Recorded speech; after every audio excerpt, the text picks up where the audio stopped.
Vamos a saludar ya con el invitado que tenemos a continuación, al doctor Jorge Sosa. Él es experto en temas de derechos humanos e internacionalista también, sobre la situación del ex vicepresidente Jorge Glas. Este pedido que hizo el día de ayer el gobierno de México, el Ministerio de Relaciones Exteriores emitió un comunicado para que a través de un tercer país se le entregue un salvoconducto al ex vicepresidente Jorge Glas por parte del gobierno ecuatoriano. Doctor Sosa, buenos días. Gracias por acompañarnos. Gracias por la invitación. Doctor, ¿es viable que el gobierno entregue ese salvoconducto? ¿Quedará en el presidente en que acato o no acato esa decisión? Bueno, hay que decir que es un hecho inédito, ¿no? Inédito porque en los casos, por ejemplo, el famoso caso Haya de la Torre, ¿verdad? Él se encontraba asilado en la Embajada de Colombia, ¿verdad? Y obviamente pues se pide el salvoconducto, pero él no estaba en un centro de detención, ¿no? Entonces, primero es un hecho inédito el pedir un salvoconducto a una persona que se encuentra actualmente detenida. Claro, las circunstancias de la detención indudablemente ilegales, arbitrarias, pero hay que decirlo, o sea, sí es una situación inédita para el derecho internacional, ya que en otros casos en los cuales se ha pedido el salvoconducto es principalmente para personas que se encuentran en la embajada y que necesitan salir del territorio, ¿no? En este caso, no solamente que hay un tema de que Jorge Glas está detenido, podríamos decir que es una detención arbitraria, pero también obviamente el problema que podría experimentar es justamente de que está a órdenes de la autoridad competente, ¿no? Y yo creo que también podría ser posible que incluso la propia autoridad judicial analice el pedido del salvoconducto y pueda aplicar el derecho internacional público que es directamente aplicable en el Ecuador para que incluso sea la autoridad judicial, debido a que está bajo órdenes de una autoridad judicial, el que pueda ordenar que se emita el salvoconducto. O sea, el salvoconducto lo emite el Ejecutivo, pero también está la circunstancia de que al estar a órdenes de un juez competente, Jorge Glas, tendría también que presentarse la misma solicitud ante el juez competente, ¿no? ¿El pedido va directo al gobierno ecuatoriano o a través de la embajada de Suiza, me parece, ¿no? Que tienen un acuerdo diplomático. Se rompieron las relaciones diplomáticas entre Ecuador y México, ¿sí?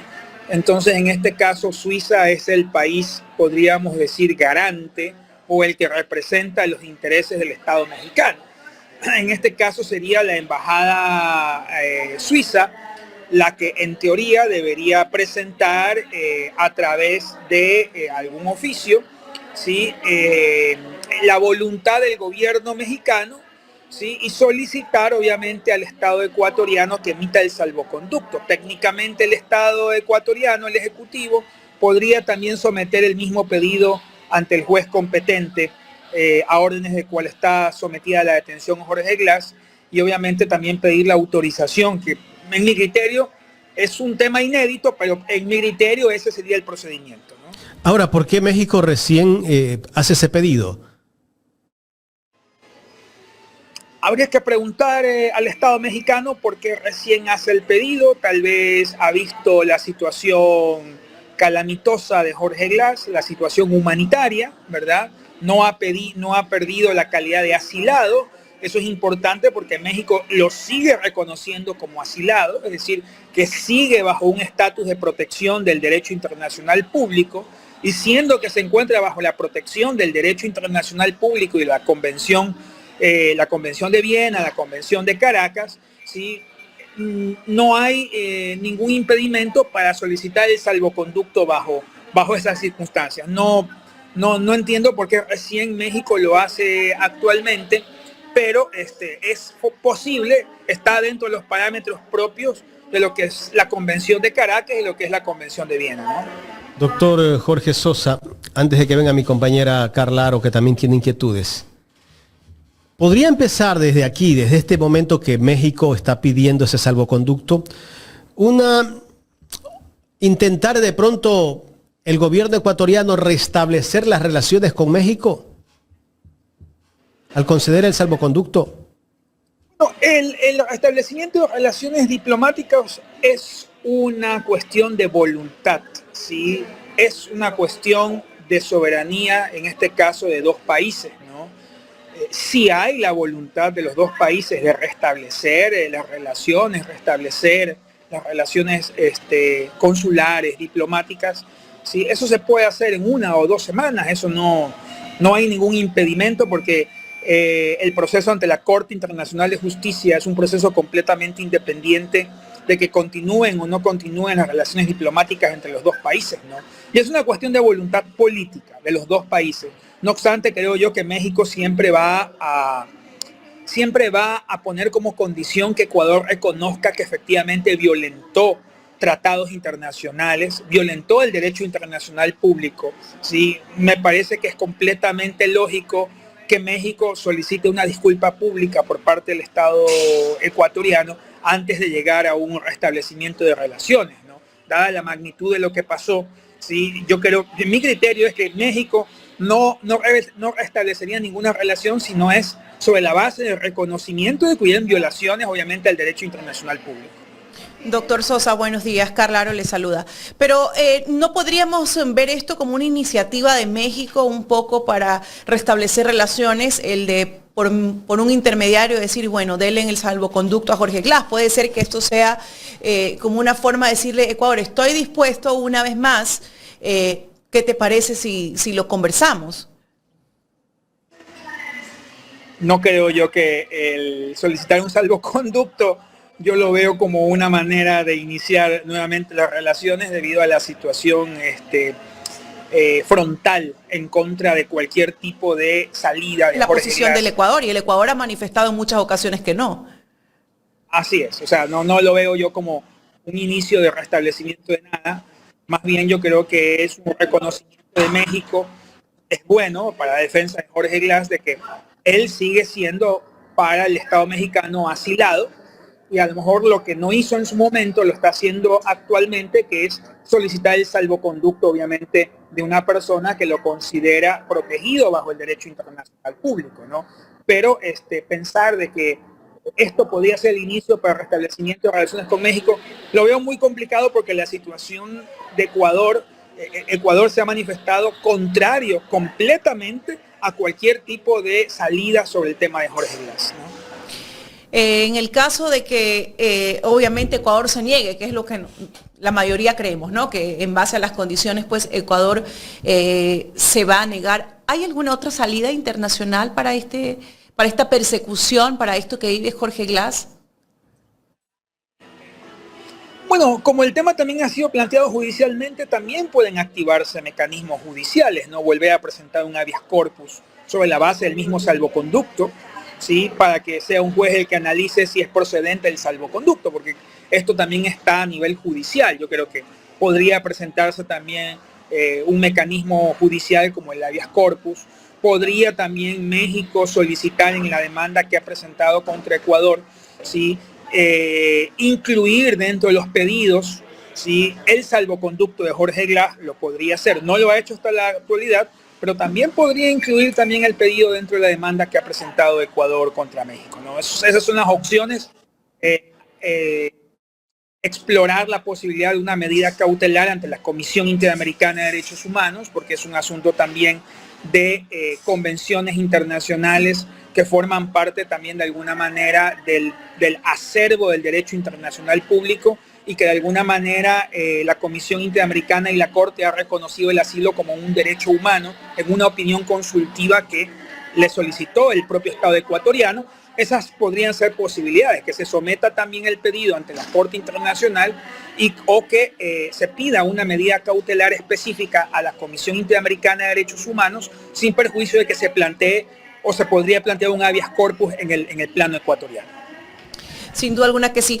Bueno, otorga el salvoconducto y pide que le entreguen a Jorge Glass. ¿Por qué cree usted que México no lo hizo antes? Que es el cuestionamiento que se hacen muchos, ¿no? ¿Por qué no se lo otorgó antes? Y bueno, pues, y ahora sí. Tal vez las circunstancias tan podríamos decir, accidentadas, tan confrontativas, que no la esperaba México. Es decir, la toma, el asalto de la embajada fue inesperado, y eso obligó tal vez que México estuviese pensando más bien desde la toma de la embajada en mecanismos para poder defenderse o para poder denunciar esto internacionalmente, ¿no? Yo digo que obviamente producto de circunstancias anormales es que pide obviamente México ya mucho más tranquilo ahora, ya con un nuevo gobierno, pide mucho más tranquilo algo que debió haber pedido en su momento, que a lo mejor no hubo la oportunidad de hacerlo en el momento determinado, porque acordémonos que la concesión del asilo fue el mismo día de la toma de la embajada, ¿no? Y yo creo que México estaba tal vez más pensando en mecanismos de defensa contra Ecuador, sí, y tal vez olvidó un poco este tipo de prerrogativas que están completamente legitimadas dentro de la Convención de Caracas y dentro de la Convención de Viena. Me parece que va por ahí, ¿no? La manera accidentada como se hizo la toma de la embajada, y creo que eso obligó a México a pensar inicialmente en una reacción, en un mecanismo de defensa contra Ecuador, sí, olvidando un poco estas prerrogativas que forman parte también del Estado asilante a favor del asilado. Ahora, en el ámbito penal local, ¿hay alguna posibilidad, o usted, en base a su experiencia, usted cree que hay alguna posibilidad de que Jorge Glass salga de la cárcel? Me parece que las condiciones para que Jorge salga de la cárcel están dadas, tanto por su condición médica, que es completamente factible la aplicación de una medida alternativa a la prisión preventiva, ¿sí?, tanto como por el tema de la aplicación ya de la acumulación de penas y de la prelibertad, que está dentro del parámetro penal actualmente para que él pueda obtener la prelibertad, ¿no? Sí, pero más que todo, la condición médica probada, ¿sí?, es que es una persona de alta complejidad médica, ¿sí?, que se encuentra en una cárcel de suma peligrosidad, que no se sabe por qué está clasificado ahí, indudablemente que si el concepto es un trofeo político dentro de una cárcel de máxima seguridad, si técnicamente en cualquier país que no estuviese tomado por mecanismos de lawfare como lo tiene Ecuador, es decir, que se ha hecho la justicia o se administra justicia para perseguir, una persona como Jorge Glass estaría ya obviamente por lo menos con arresto domiciliario. Realmente lo que pasa aquí en Ecuador es la evidencia clara de que hay persecución política contra Jorge Glass. Doctor, ya en la recta final de esta entrevista, ¿Jorge Glass es un perseguido político? Pero indudablemente, o sea, el poder aplastante del Estado sobre una sola persona, un ex vicepresidente, con las condiciones, con las vulnerabilidades que él ha tenido, ¿sí?, con la manera como él ha enfrentado la justicia, porque él ha intentado enfrentarla entregándose prácticamente a la justicia, ¿sí?, es indudablemente forma parte de lo que también México vio, ¿sí?, y México estableció que también obviamente la persecución política daba el criterio para otorgarle la calidad de asilado, debido obviamente a lo que todos vemos aquí en Ecuador y que también vio México, cómo se han concertado mecanismos legales contra una sola persona para aplastar, ¿sí? ¿Y para aplastar para qué? Por odio o por lo que yo digo, un trofeo político, ¿no? Más que todo, oigamos siempre las declaraciones de Noboa, que hizo en Nueva York, de que dijo que la toma de la embajada fue simplemente porque si no se le caía la consulta, ¿no? O sea, es clarísimo, ¿no? O sea, Jorge Glass es un trofeo político de lo que es el anticorreísmo, de lo que es la derecha, sí, de lo que es los movimientos concertados de las élites. Es el trofeo político que tiene obviamente la derecha en contra obviamente de una tendencia que es fuerte todavía en América Latina y en Ecuador, ¿no? ¿Cuánto tiempo habría que esperar para una respuesta de Ecuador? No hay tiempo, no son solicitudes que tienen un plazo, ¿verdad? Sí, ¿será la voluntad del gobierno? Yo diría que técnicamente si es un pedido y aplicamos el derecho de petición constitucionalmente, el máximo en el cual deberían contestar son 15 días, pero no es que es un plazo perentorio. Yo creo que los abogados de Jorge Glass deberían también explorar con este pedido otras posibilidades, tales como medida cautelar ante Comisión Interamericana, el pedido ante la Corte Internacional y tal vez la presentación de otro habeas corpus en el plano del derecho doméstico ecuatoriano. Ahora, la Corte Internacional de Justicia recién ha dado fecha para el próximo año, abril del próximo año, para que México presente todos sus descargos. E igualmente para Ecuador tiene otro año más, el 2026. Mucho tiempo para una situación que tiene que resolverse lo antes posible. En el caso de Jorge Glass me refiero, ¿no? Bueno, pero no olvidemos que la Corte Internacional no está resolviendo el caso de Jorge Glass. ¿Sí? La Corte Internacional está resolviendo un caso que planteó México contra Ecuador y que posteriormente Ecuador plantea contra México. El tema de Jorge Glass es subsidiario, ¿sí?, a la confrontación o a la, podríamos decir, al litigio que hay entre estados, porque a nivel de Corte Internacional solamente se litiga contra estados. Ahora, México podría incluir, ¿sí?, el pedido también de que la Corte ordene, ¿sí?, que Ecuador conceda el salvoconducto. No lo ha hecho, todavía tiene tiempo de hacerlo. El tema de Jorge Glass no se encuentra tan claro como un pedido del Estado. Ese pedido mexicano, es aparte. Tampoco lo presentó como medidas provisionales, ¿sí?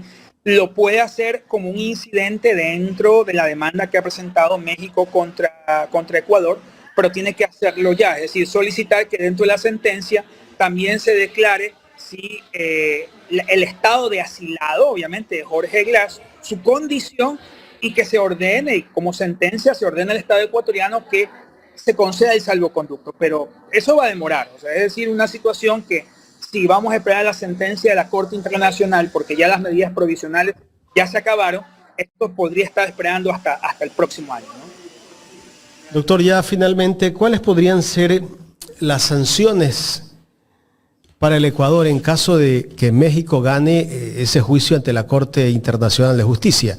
¿Cuáles serían las consecuencias para el país? Bien, son más que todo sanciones de índole económico, son reparaciones, ¿verdad? Pueden haber también reparaciones no económicas, como por ejemplo medidas de no repetición, que el Estado ecuatoriano se comprometa a no volver a realizar algo por el estilo. ¿Sí? Puede haber medidas también de satisfacción, como por ejemplo unas disculpas públicas, pero lo más importante para el ámbito del derecho doméstico ecuatoriano, las sentencias que Ecuador enfrenta a nivel internacional, ¿sí?, bajo la Ley Orgánica de Garantías Jurisdiccionales y Control Constitucional, ¿sí?, si es que Ecuador es sentenciado, Ecuador está obligado a iniciar procesos de repetición contra los autores de las violaciones. Y eso es lo importante. ¿Qué significa? Que si la Corte Internacional llega a condenar al Estado ecuatoriano, ¿sí?, en Ecuador deberían iniciarse a posterior de la sentencia procesos civiles, penales o administrativos contra las autoridades que dieron origen a esta violación. Obviamente que para eso necesitamos la sentencia de la Corte Internacional, pero yo creo que ese es un efecto importante, ¿no? Porque si hay sentencia de la Corte Internacional contra Ecuador, si Ecuador está obligado a iniciar procesos contra las autoridades que dieron origen a las violaciones, ya sea presidente, ministro, lo que usted quiera llamarlo, pero es obligatorio para el Estado ecuatoriano iniciar esos procesos. ¿Incluido también los miembros de la policía que participaron? Incluyendo todos, porque se trata, sí, incluyendo a todos los que participaron de las violaciones, ¿no?, en cadena de mando, en mando operativo y en mando obviamente político, ¿no? Ese sería un efecto importante de una posible sentencia de la Corte Internacional de Justicia contra Ecuador. Los ministros también, ¿no? Así es. Doctor, quiero agradecerle. Muchísimas gracias. Gracias al doctor Jorge Sosa. Está en el aeropuerto. Tengo entendido que no pudo viajar. No sé si iba a la capital o venía de la capital, pero no pudo viajar por alguna razón. Y a última hora nos dijo que sí iba a estar en la entrevista.